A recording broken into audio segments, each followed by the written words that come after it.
Hi everyone. Another interesting session for all of you. And as already notified, the subject that we are going to discuss today is going to be lives and livelihoods. Uh, India fighting a twin battle. So, and incidentally, it is a battle that each one of us has been fighting for over a year, and something highly serious in the sense that the whole country presently is facing challenges not only to lives but also simultaneously to the livelihoods, and therefore it is a matter of great importance. Before we move forward, just like to share a small thing. Uh, Compared to most of the developed countries where uh, they have better equipments, they have better infrastructure, they have much lesser population, and they have much more compliant population. Generally, it is found that in any situation where there is a choice to be made between lives and livelihoods, any developed country would go whole hog into saving lives, and the livelihoods can wait. It is so in those countries because in most cases, the labor there is highly organized.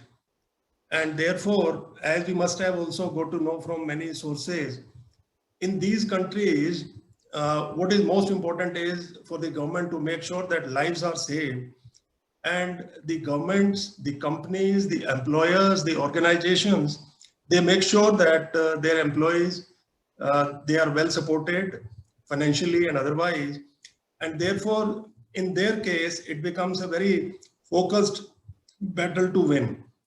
Whereas in case of India, incidentally and unfortunately, a very high percentage of our labor is in the unorganized sector, with hardly any, you see, support either from the employers and also from the government, very little that the government also gives.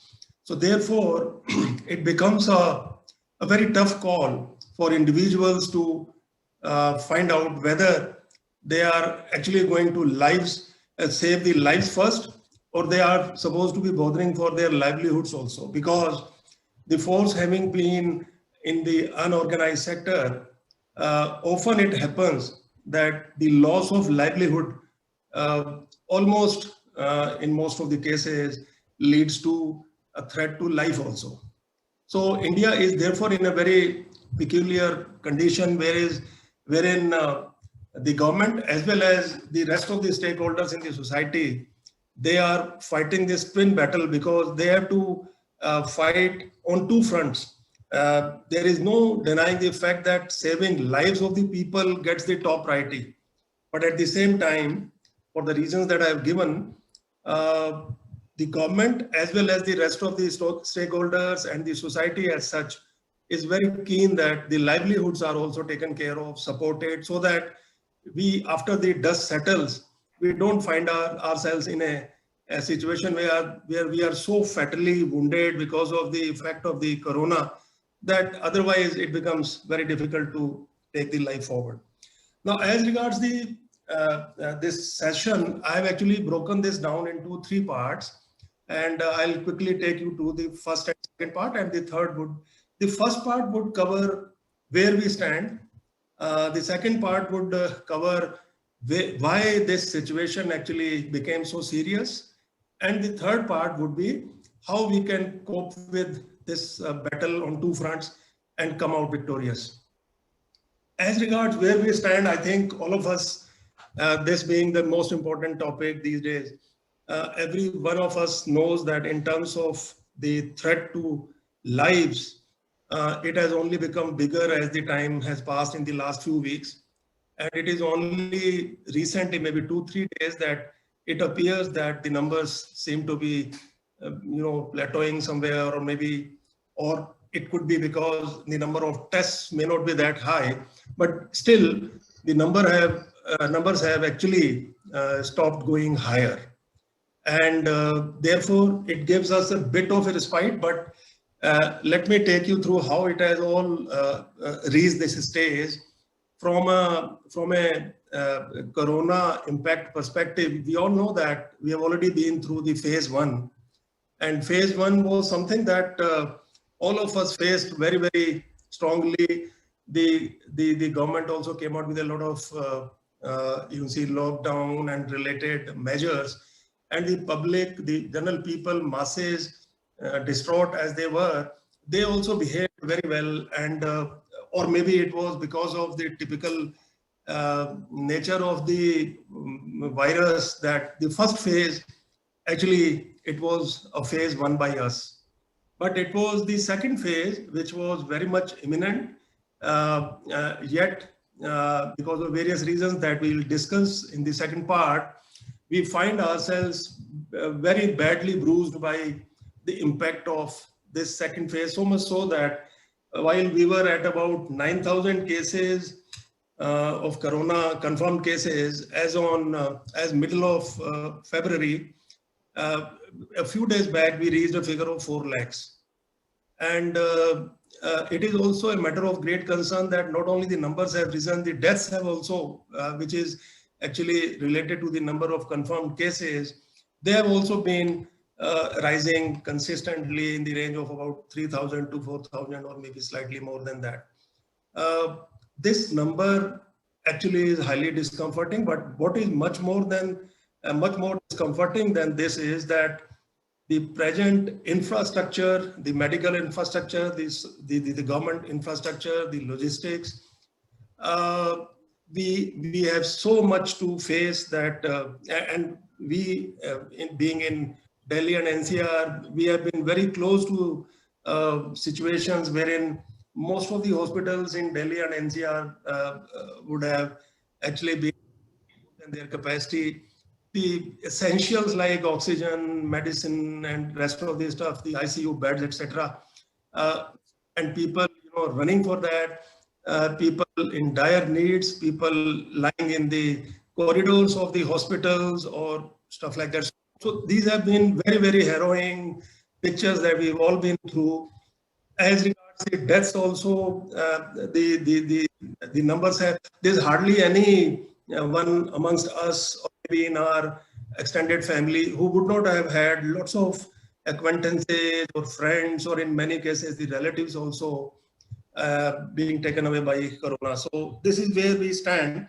As it stands at this point of time, we've already got roughly 2.58 crore cases confirmed, registered cases, and deaths have been about 2.90 lakhs. Now, a very small reference about the numbers also, because although there is a controversy about whether the numbers are true or not, and this is probably an area where a lot of arguments normally people make, but as a keen observer of the situation, I'm of the view that giving correct data is very essential, because this is a typical disease where the people, the scientists, the people working in the research centers, etc., they would require exact, correct data so that they can maybe develop some metrics out of that. I'll just give a very quick, data. We've been getting about 4,000 deaths lately, 3, 4, 5 days, and it was slightly less a couple of days back. Government of India comes out with the deaths data every year. And the last data given by them was for the year 2019. 2020, the data probably got stuck somewhere. But for 2019, the data, which was also shared with WHO and World Bank, etc., was 7.2 people dying out of 1,000 every year. Every day. So if we take this into consideration in terms of our recorded population, the deaths occurring in India have normally been in the range of about 27,600.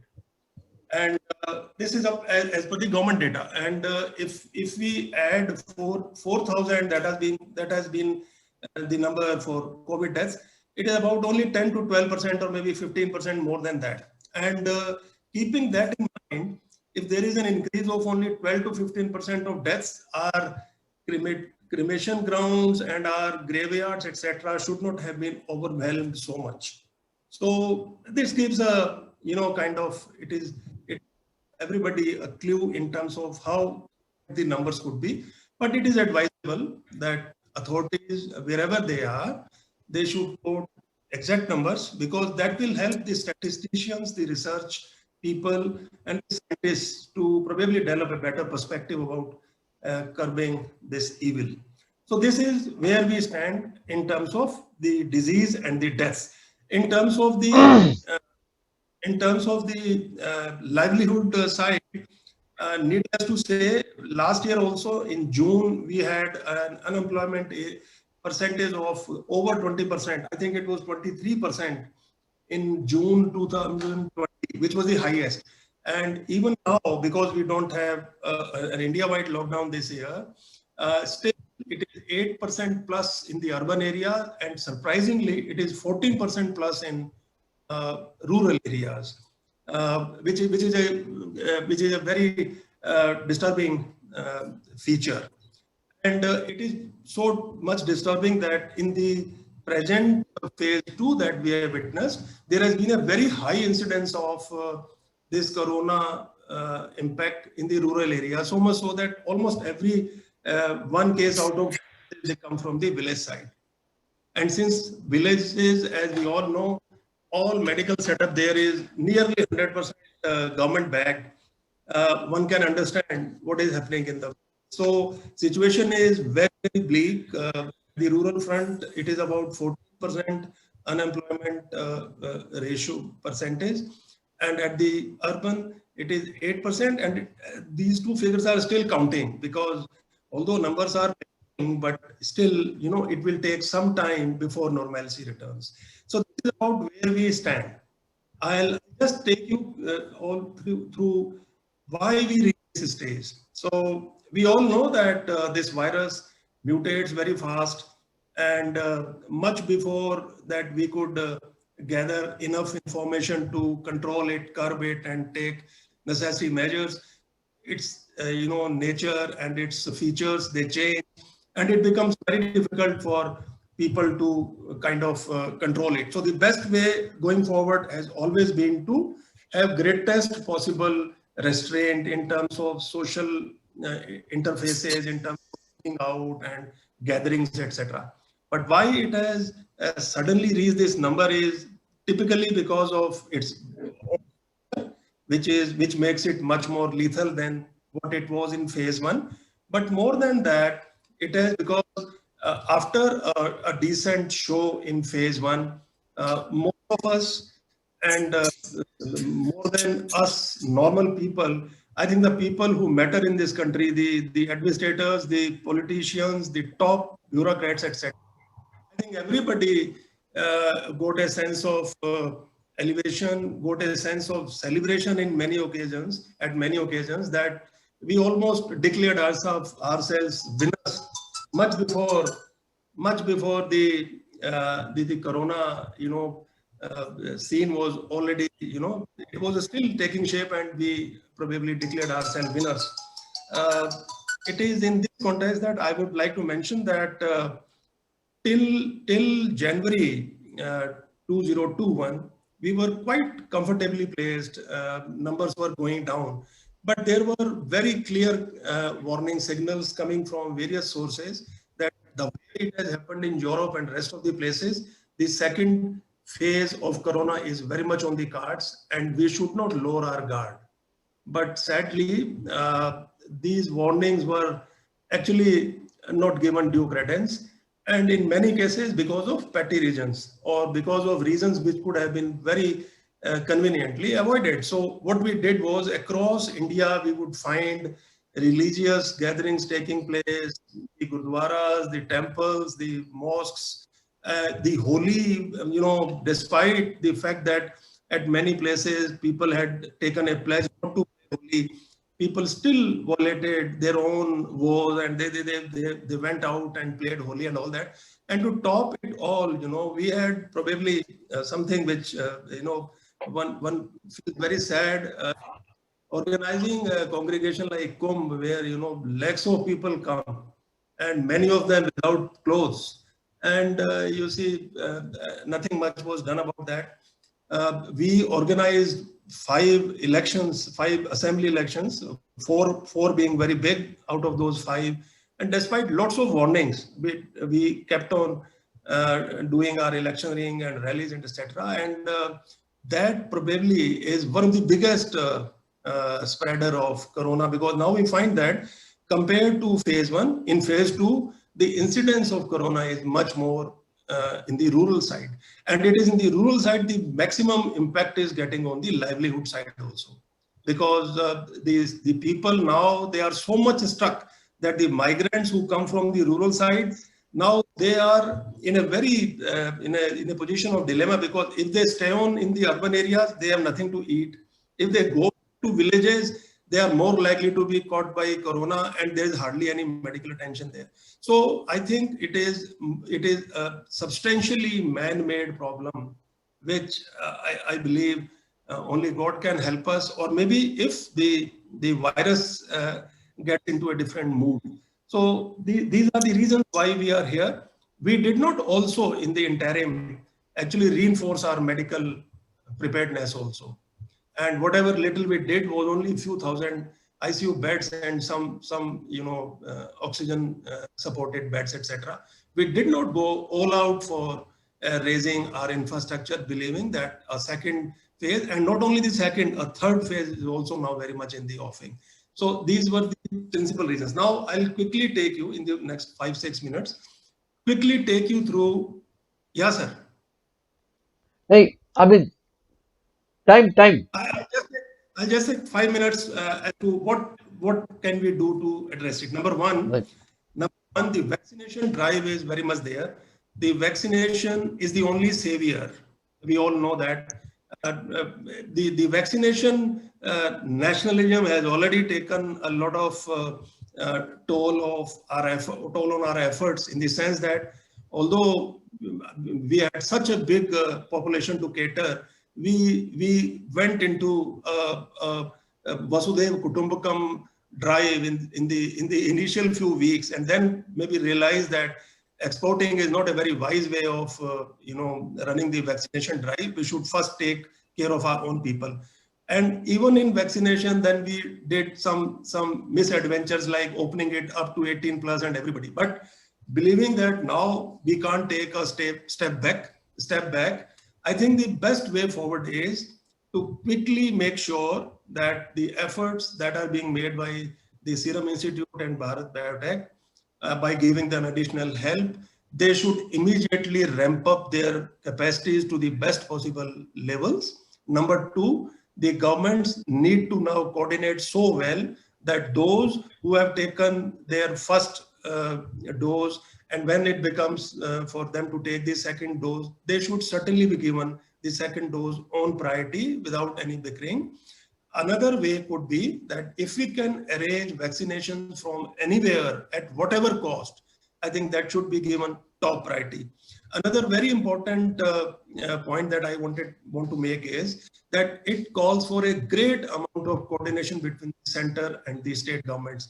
It has become so apparent. It has become so apparent that in these tough moments when almost everybody's life is at stake, we are still, we are arguing on petty things and maybe not understanding that it is a very big problem which needs a coordinated effort. And for all this, I would be very candid in saying that for all this, the beginning has to be made from the center. The Prime Minister has to lead from the front, and he should actually tell his team also that in these moments, it is the coordinated effort which is going to help. Another quick 2-3 points. One is on the employment front, I would rather suggest that since we are very hard pressed, we should immediately, in the Garib Kalyan program, we should try to help people who are in dire need of food. We are still flush with lots of wheat and rice in our godowns. I think we can still make crores of people get 2 meals for at least 6 to 8 months without even thinking a moment about it. So we should immediately save lives by getting them food. We should immediately also try to organize greater coordination at the Manrega level, where we have now, in the last 1 year, there is about 30 to 35% more registration. So we should encourage that. We should at least be able to give them some livelihood support.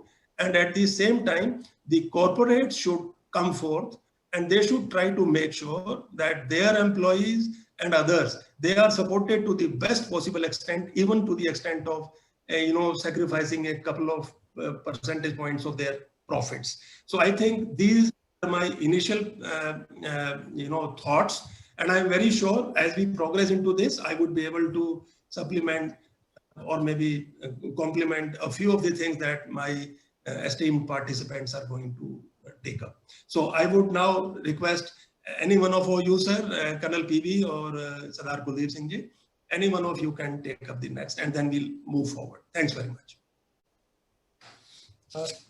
Very well covered. And India is a peculiar country where problems are different from advanced countries.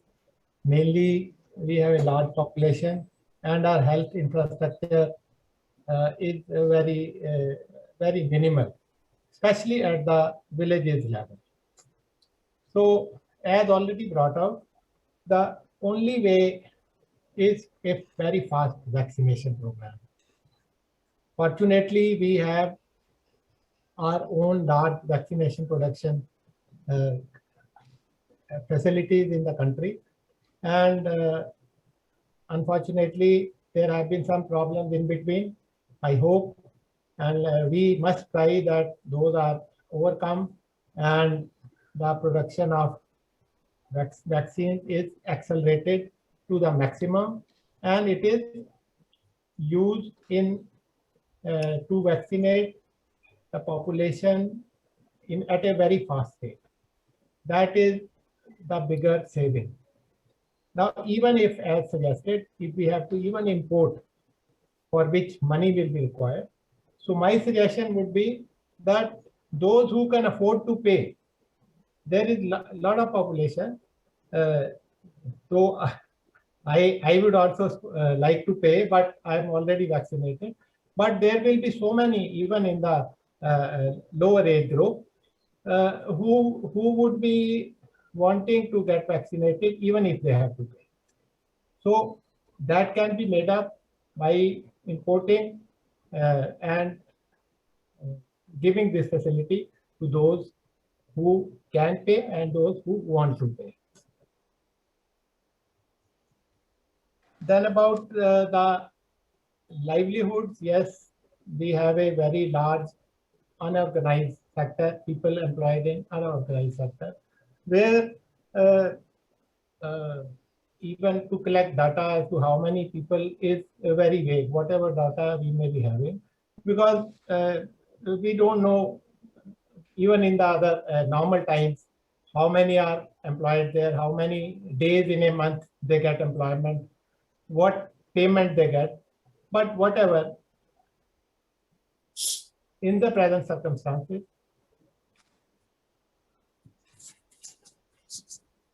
there is something wrong. Yes. We are able to hear. Okay. It's all right now. Yeah. So the government support for the people, the lower poor people who have in the unorganized sector, who have lost their livelihood, the government must come forward and make sure that they are not starving. They, even if they are not doing anything, they have at least 2 square meals to eat every day. And we have enough sources to make sure that we have all the infrastructure very well already there, which can be employed, and they can be given for food grains for next 5-6 months in one go, rather than waiting or giving it every time. They should be given at 3, 4, 5 months. So that they know that yes, they will have at least uh, food to eat. Their other requirements may not be met, but at least they will be uh, getting food to eat, and they will not starve. So that is another thing which I want to suggest. Then about correct data. Yes, that point also, I agree to a large extent that the data about deaths may not be correct, because whatever data, it's not matching the data of people being shown and the sudden increase in the death rate, they are not matching. So correct data should be made available, or should be known at least, should be recorded at least, so that the people who are doing studies on it, who are doing research, or who are doing the planning on it, are able to do it accordingly. So that is another thing which should be ensured, in my opinion. Thank you, sir. Uh, Actually, most have been already spoken, but I would just like to make about 6 observations to supplement to whatever SP Singh ji and Colonel Saab have spoken. And the first observation is India has gone through a lot of emergencies. This may be the biggest emergency, but there was attack by China, by Pakistan. In 1965, we had a very big food crisis also. The success of meeting the challenge lies with 3 quality: unity, sincerity, and discipline. And these 3 qualities have to start from the top leadership. It will start with Prime Minister, and then from there he will involve opposition, he involves state governments, he involves then bureaucrats, district administration, down to civic level, civil traffic, schools, corporate sector, everybody. But the whole thing has to start with the Prime Minister of the country, leader of the country. And we are a failure to meet the present crisis because our top leadership has failed. I would very summarily state that is my first observation. My second observation was that what I found was, though it was face mask or distancing or testing and tracing and then vaccination, the best way to deal is to deal at the starting point. Particularly, I'm talking about the villages. So I am basing my observation. I was hearing to one district collector. He was from Maharashtra. He has done very well in the district. I don't have the name, but I would uh, just I'll quote him. He said one very big problem that we were facing in the slum areas as well as in villages, but more slum areas, that every small house has got 4 to 5 people staying there. So if a one person gets it, automatically it has to go to all because they don't have any space for isolation. So the point which I am making is that apart from lots of COVID centers that we have to open all across the nation, apart from doctors, apart from hospitals, we have got hospitals and those hospitals had extended facilities, and we also had some COVID centers. These COVID centers are not like a hospital. They have got oxygen beds. They are less than a hospital, but they have got facility where the patients can just rest and there is enough oxygen so that there is no emergency. They can, by the time they get their immunity back. Apart from that, he was telling we need lot to have isolation places in the whole every district, every village. So the fight of Preparation for meeting COVID has to start at district level, at mandal level, at village level. So this is my second observation. Where we have failed, where we need to build up, that is the second point. The third point is logistics. Logistic, supply chain maintaining, and then some sort of a technical feedback. See, there are three streams. One is regarding the testing what is going on. Second is infection which is coming through, and third thing is vaccination which is going taking place. So there are three streams running. We need some national procurement or technical center where all these 10 to 15,000 center across the nation. We must be having 10 to 15,000, which includes hospital, which includes COVID centers, which will even have some private sewage supply chain. So at this center, all the feedback will go. All these 15,000 centers have to be fed through timely supply of vaccines, timely supply of medicines, some critical medicine, oxygen cylinder. Similarly, some sort of a national procurement and technical procurement center we can have, authority we can, national procurement authority we can name it. They will see that all the 15,000 places are well supplied with all the inputs. There are also all the plus they also get technical feedback from what type of infection is coming through, what type of reaction patients are getting. So we need a very big centralized. It will be more centralized at central level. For instance, for vaccine, we need to be procurement be done at the center, whereas certain procurement can be done at state level. So this sort of uh, logistics issues have to be sorted out. This is number three. Number four observation. Now I will go to livelihood. The first three were primarily on the lives, but the fourth, fifth, sixth. Fourth is why not our health center, primary health center. I don't mean hospital. I don't mean tertiary center, which are very specialized units, but I mean a village level health center, healthcare center. They should be strengthened. This is not only for lives, but this is also for livelihood. Thus, this primary health centers, which will be also employing people, which will be also using the type of labor what's available at village level itself. Lot of health workers which will be employed by them, and they will start working not only for present but even in future. Our major problem in the health sector is our costs are very high. I was reading by Dr. Devi Shetty that a college costs around 400 crore rupees, whereas there are 35 colleges in Caribbean country which supply the entire need of doctors of USA.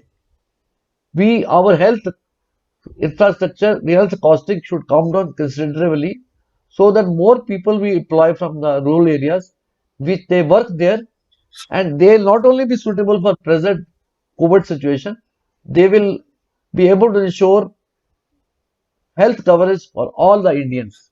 So this will be not only meeting our current requirement, this will also go for our long-term goal of livelihood. So this is why we number four. Number five, my observation is on same with what has been already told by SP Singh ji, Manarga. Then there will be district business center. Then we need income cash transfer schemes, which needs very, very badly we need. This again is primarily not only needed for the present, but this is also needed for the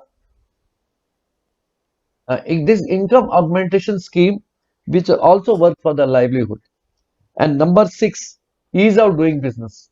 Our business, it must be very easy to do business in India. That means there is a single window system which should work, which has been told enough spoken by the experts already. I think we should take this opportunity by switching over our present crisis into an opportunity for long-term economic growth. I just want to add one more point only before finishing my thought. Number seven, there's a lot of scope for India to go into the medical tourism.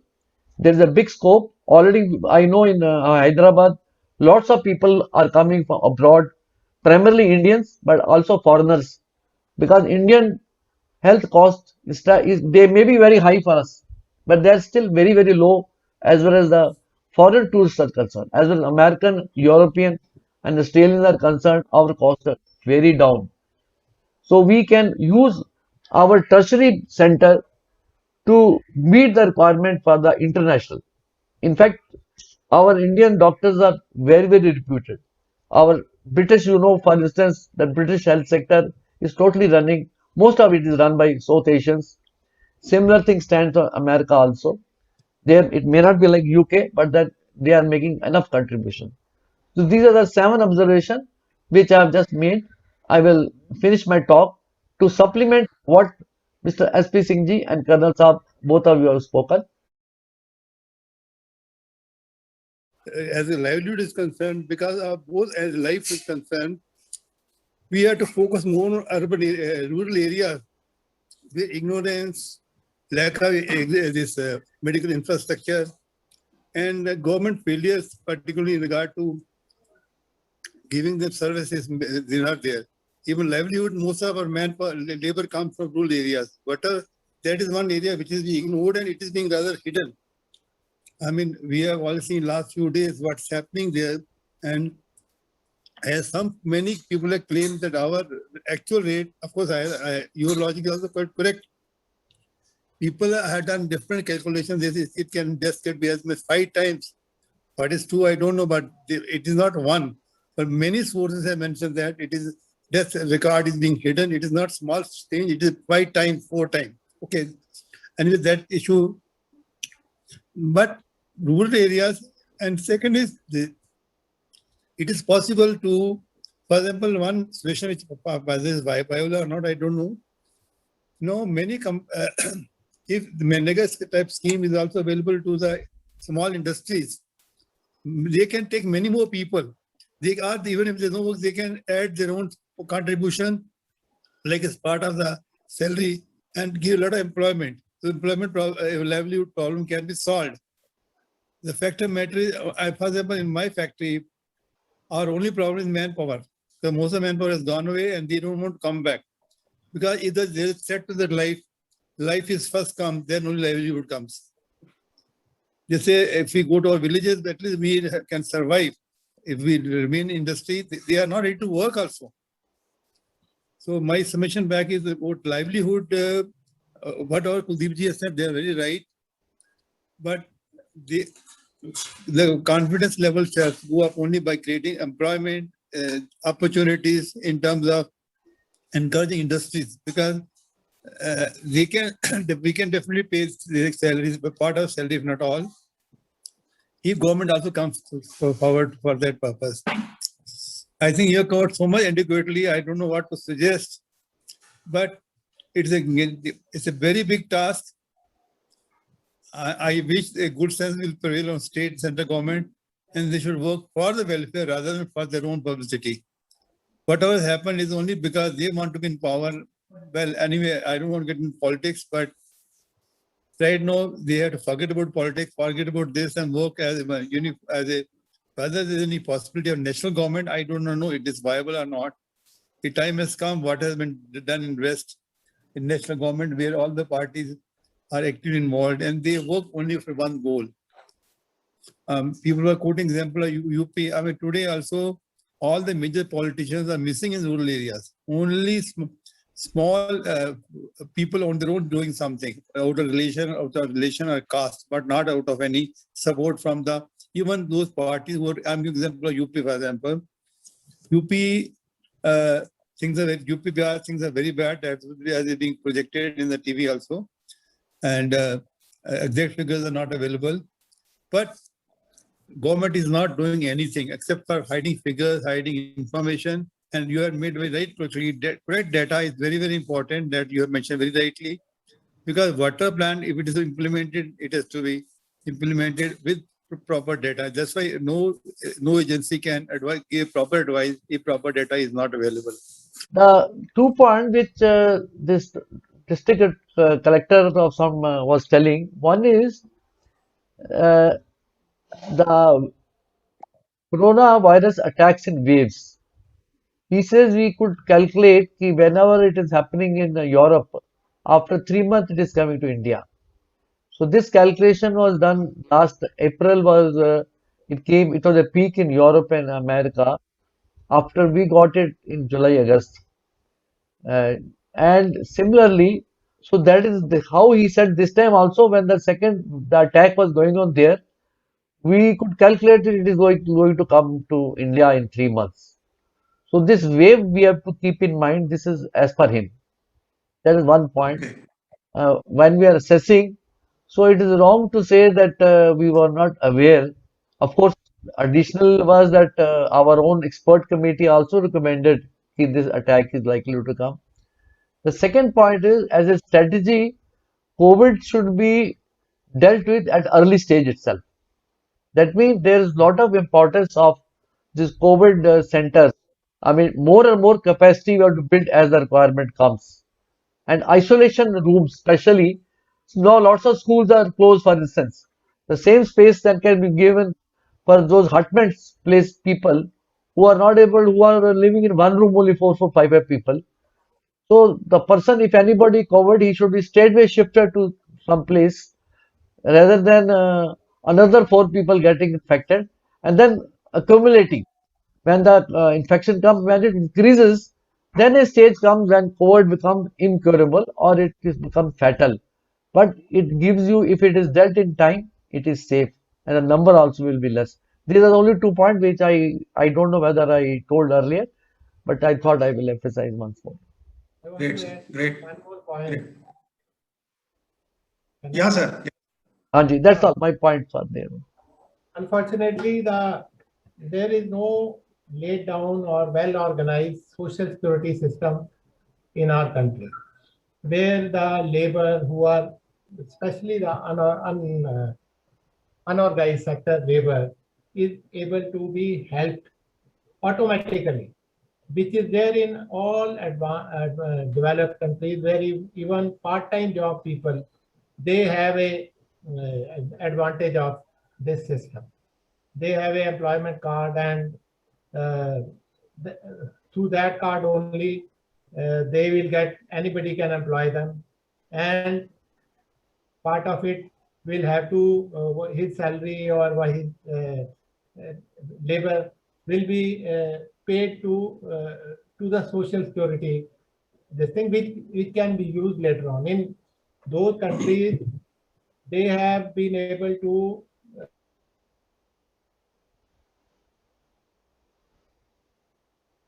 USA and in Canada, etc. Even people, uh, nobody felt that they were out of job because they had a social security backup. So at the moment, priority is fighting the virus, but when it is over, the government, the authorities must think on these lines so that these people, their any problems in future are alleviated. So that is what I wanted to add. And also, again, I want to reinforce that vaccination, it has been seen in countries where a large number of population has been vaccinated, the cases have reduced and the life is returning to normal very soon. In those countries, the things are being opened out gradually, and within short time, they will be able to live a normal life.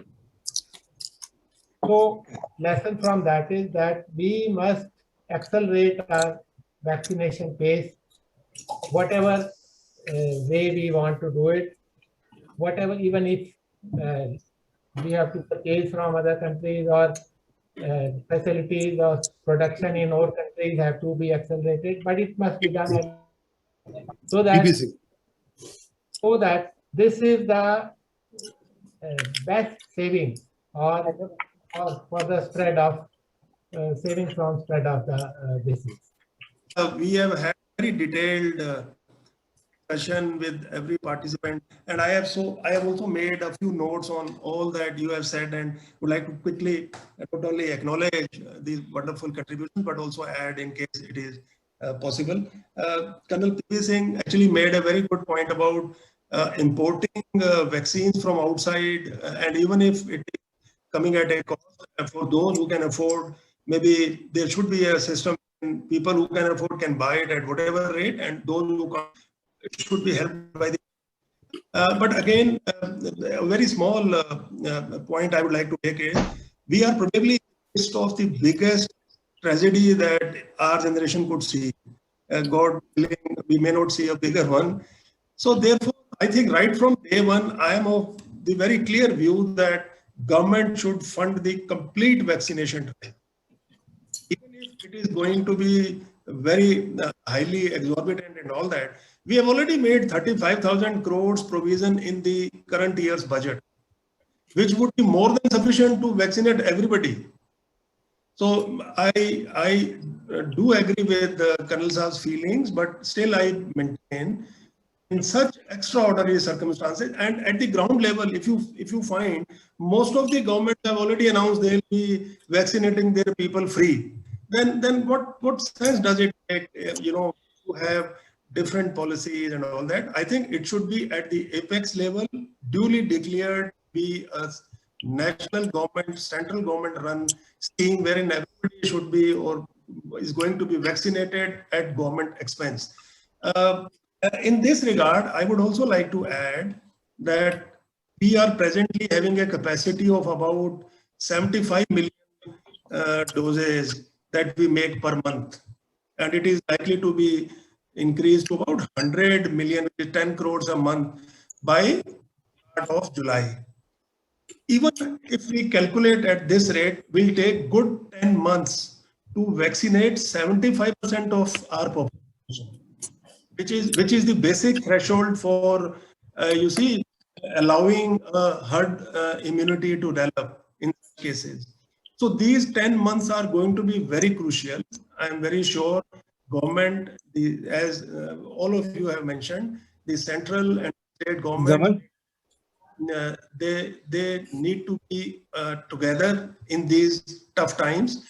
And all of us, we pray that these 10 months actually give us enough money to get our people and save as many as we can save. Another point that, and in this regard, again, what has actually happened, which we have all seen, is that the moment it was able to the states to run their own vaccination things, etc., we are in a very funny situation wherein all state governments are coming out with their global tenders, and the state governments as individual purchasers are sitting in front of vendors across the globe quoting different rates for the same country. So I believe good sense should enough of political bickering, but it doesn't actually reflect well on the country also. If our individual CMs are fighting for vaccines outside, doesn't actually give a very good picture about our country. So I think this needs to be another very important thing which Kuldeep Singh ji and Iqbal Singh ji sir have mentioned is the public health centers, the primary centers. Now the primary health center, I know quite a bit, being in the government, I know, and I have a very bad feedback to give. The average public health, the primary health center is in a very poor shape. And it is an open secret that the doctors have. And most of such primary health centers are actually being run by the nurses and the compounders, etc. And I think this is the biggest threat to the Indian population, because we have been hit at our weakest point. And private sector infrastructure in villages.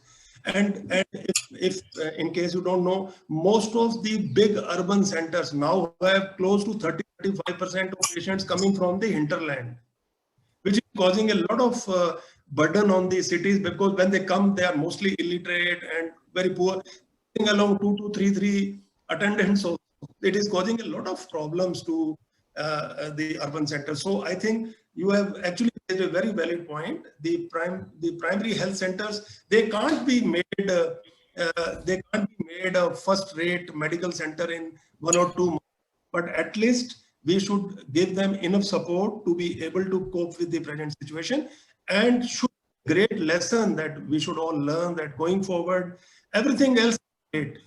The central vistas of the world can wait. And I believe we should first focus on the basic medical infrastructure, in the absence of which thousands and lakhs of people, we are sitting in a country where dead bodies are floating in our most respected Ganga. So we could have been in a more deplorable position. Another point I wanted to make, which I think Iqbal Singh ji is now disconnected. And another point that I wanted to make was, and which all of you must be knowing also, when the movement came in, they had some reservations about few NGOs, about which they would carry the opinion that they were getting donations and they were running some programs which were against the establishment in their view. And about 4.5 to 5 years back, there was a drive wherein, if you know about this, the FCRA Act was made so stringent that all NGOs were asked to go and re-register themselves as per the renewed or the amended conditions. It is such a difficult thing to share, a painful thing to share with you, that we have about 23,000 NGOs who were, registered with FCRA. And out of that, only 16% have been able to get registered again in the new regime was there. And we were getting about 17,000 crores worth of donation every year from outside these NGOs, and most of them, barring a few who could be under the needle of suspicion, most others were doing a really commendable job. So now what has happened is that we have been deprived of roughly 13 to 14,000 crores worth of donation that we could have got. And in these tough times, it would have been really meaningful. So I think the government needs to probably address that also, encourage NGOs to come forth. We've already seen what commendable work is being done by Gurdwaras and others. Think if 2,000 such institutions become functional, maybe the problem can be, much less painful. Another point, and a good step that the present government has taken, which is overdue, which was actually overdue, was, if you have also, the Honorable Prime Minister announced a few days back that they are going to put the final year MBBS students and those doctors who were doing house jobs, etc. They were going to be, put into the Corona duty. And in case they complete 100 days of this service, they would be given preference for government. I would like to go further and suggest, and in all sincerity, that all these people should be immediately made government servants and given appointment letters with an undertaking that they should immediately go start working as government doctors. And after 6 to 8 months, when the problem becomes a little, manageable, they should be allowed to take their final exam, and subject to them clearing their final exams, they will stand confirmed. I think it will be a great service to a large number of people who are still not sure about their careers, and it would be a great contribution to our efforts to address this problem in a meaningful way. Another very important point that probably no one is talking, I've read a lot about this, but probably nobody is talking, is all of us must have realized that in this, the commotion regarding the Corona problem, where are those people who had serious morbidities related to heart ailments, kidney problems, the hyper diabetic people, or having multi, disease, more difficult, medical problems, who are still sitting at their homes. Maybe they have become so numb and silent that they are not talking about those problems. I think we are, as a society, doing a great disservice to these people. Government should immediately, simultaneously, have special cells for such people, health cells, where at least these people, Why are we not seeing lots of bypass surgeries these days? Why are we not taking stents being put into people's hearts? Because they have suddenly, gone inside their houses. They are so scared that they are not talking about the rest of the problems also. So I think this is one area where government, or we can dedicate 1 or 2 hospitals per city only for such patients, that all corona people, because we don't know how many of them would be forced to shorten their lives just because nobody is taking care of them. I know for sure one of my friend's wife died of cancer last year. She could not take last few sittings of chemo because of this corona. And my friend would always say कि क्या करें, they were in Bangalore, and if कोई देता है ना हमें कोई आने देता है, and they left it, and suddenly one day the lady passed away. The point is, those patients with critical diseases remain the responsibility of the system. Just because corona is there doesn't mean that they should not be taken care of. So one point is that I wanted to make. Another very important thing which can help, although it can happen, it can't happen immediately, is the Honorable Finance Minister a few months back announced One Nation, One Ration scheme, wherein there would be a ration card which would entitle everybody, wherever he or she is, to avail of the facilities. I think if that could be made faster, many of the who are forced to move from one place to the other maybe might take a decision to stick to a place maybe for a couple of months before situation becomes easier. Mr. Kuldeep Singh ji has raised a wonderful point about that national procurement. I think a few days back, Iqbal ji has made it.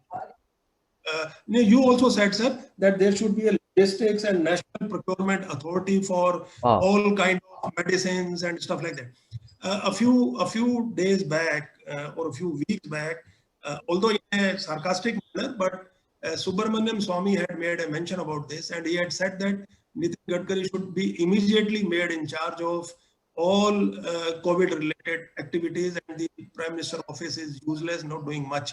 I think we need somebody not only with vision, with good experience, and with the kind of credentials that can inspire confidence to actually run it. You all know that out of all these things, for the purpose of oxygen, the Honorable Supreme Court has already established a committee in which this Devi Shetty and Dr. Trehan and others, that lady Kang and others, they're all partners, members of that committee. But I believe that can be one great way to address it. So in all, I think we have covered all that needed to be covered, and has been a very gripping and great session, I would say. Still are in the midst of probably the biggest tragedy this country has faced. And this tragedy is still not giving up. Not over at all. And I also would like to tell you very, in a very, the way you made mention of we following the pattern 3 months after the European countries, and deriving something out of the Spanish flu, which took place in 1918 to 1920. In that, about 5 crore people lost lives, out of which about 1.75 crores were from India. In that, there were 3 phases. In the second phase was very lethal, which was in October 18. And the third phase again took place, which was not as lethal. In the second phase, in those times, in Bombay, the population was only 1.1 million. And in one single day, we lost 50,000 people. So this is one piece of statistics that I could get my hands on. The point is, we are going to be equally alarmed and under threat till our 75% population gets 2 vaccinations, 2 doses, or gets completely vaccinated, which is still 10 months away. In the best case, this is in the best case scenario. So we need all of us to be very, very patient, but at the same time, very, very careful. Helping others, I think we must make a mention of some wonderful stories that have actually, and that makes us all proud Sikh, persons, in the sense that our Gurdwaras, as usual, they are in lead in terms of providing service to people in need or in despair. And not only our Gurdwaras, I think across the country, we have seen small or big voluntary efforts taking place. And about a day or two back, I was listening to somebody, and somebody said that I have so little to contribute that I feel shy of helping. So this gentleman says that, every drop counts. Every drop counts, and if all drops had carried or thought otherwise, no oceans would have been there.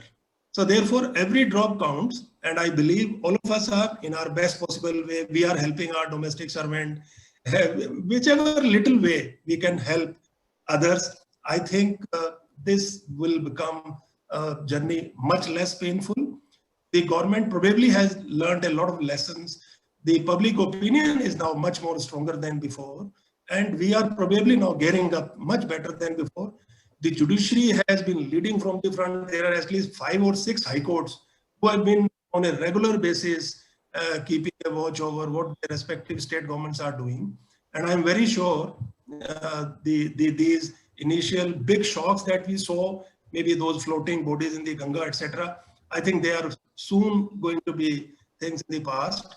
And we would not only win this with these twin battles, but we would come out much cleaner, much more purer, and much more compliant in the days to come. India has to always move forward. India has, as Kuldeep Singh Ji started saying, we have seen lots of tragedies, and every time we came out of those tragedies victorious and with lots of shining examples of people making great contributions. So thanks very much. I think we've come to the end of this session, and all of us have been praying all along that not only our own families, our friends, our extended families, but the whole humanity should be comfortable, healthy, and nobody should be in pain and despair. So I am very sure when innocent and well-meaning people like us, when they the God, I think, certainly listens, and the humanity benefits out of that. So all the very best to all of you, sirs. Thank you so Thank much. you very much. Thank It was you. really Thank you very much, enjoyable. Chandan We sir. had Thank you. Thank Thank you. you. with your candid, your concluded remarks were so remarkable. I don't think you have summed up everybody so nicely. Thank you very much. It was pleasure listening you. First time Pleasure, sir. fully. Pleasure is always ours, sir. Pleasure is something that I derive out of this session and the rest of the group that we are also members of. I think you have been very, very kind. You have been very encouraging. And I would request that in each session now you should become a Pakka member, a Pakka participant with us, because it helps. That way we get lots of new ideas. And this is how, our personalities are made. We become much more informed and much more accommodating also while we discuss. So thanks very Thank you very much. much. Time, please take good care of you and your spouses and the kids, and have a wonderful. All the very best. All the best. Thank Thank you. you very much. Thank you.